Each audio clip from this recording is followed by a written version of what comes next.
believing her own PR. Britons laugh at Meghan as shocking proof shows Homecountry US turns on her.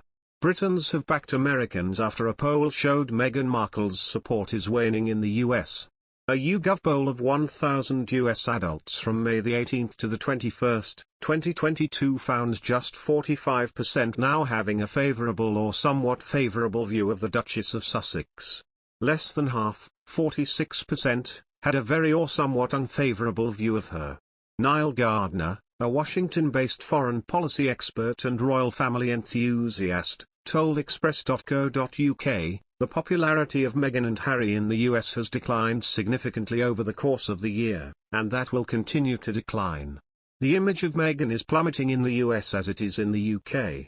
The Queen is hugely admired in the US, as is Prince William and the Duchess of Cambridge. Meghan's image is significantly falling in the US. Mr. Gardner also claimed royal family fans in the US are bewildered as to why Meghan still retains her Duchess of Sussex title. Express readers echoed the poll, with user Mr. Marmaduke saying, "Royals, you've been taught to love them, I think differently." Another user, Sissy, said, "Meghan's problem has always been believing her own PR. She was touted as being a breath of fresh air for the monarchy just like every other royal bride, but unlike all the others she let that go to her head and decided that she was the Messiah who was there to save them all." More users chimed in, with Gil Mags saying, "It's been on a slippery slope for a long while, news about their Jubilee behavior will have filtered back, but just pre-Jubilee she made the uninvited trip to Texas raising eyebrows. She pens a letter to a well-established support group in America and signs off still as the Duchess of Sussex." User Radilus added, "How can something plummet if it barely exists to begin with?" It comes after royal biographer Andrew Morton, speaking recently on Pod Save the Queen, suggested Meghan and Harry planned their exit from royal life just 6 months after their royal wedding in May 2018.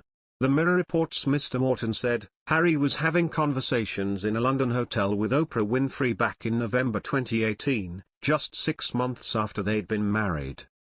So, they were thinking about a different direction of travel pretty early on. Prince Harry has also been told he and Meghan Markle should learn from King Edward VIII's exile. The Duke and Duchess of Sussex stepped down from full-time royal duties in 2020, and now live in California. While Harry and Meghan returned to the UK for the Queen's Platinum Jubilee, reports suggest there is still a rift between the royals and the Sussexes. Andrew Loney, royal biographer, noted Harry and Meghan's situation is similar to that of King Edward VIII's.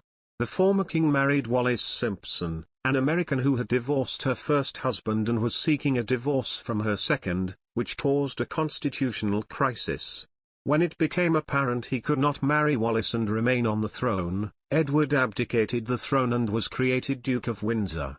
Writing in the New York Post, Mr. Loney said, "The first dispute was over security, which Buckingham Palace felt the Duke of Windsor should pay for himself.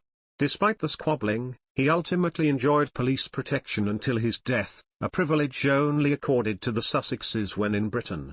The second was over finances. Like Prince Harry, the Duke of Windsor had inherited considerable wealth, as well as savings made from the Duchy of Cornwall estates, but it did not stop him complaining, like Harry, that he had been cut off financially. Both issues contributed to a breakdown of trust and lingering tensions and suspicions, with both the Duke and Harry complaining of poor parenting, fallouts between siblings and sisters-in-law. King George VI's wife Elizabeth could only refer to Wallis as that woman, and accusations that the rogue royal was trying to upstage the dutiful one.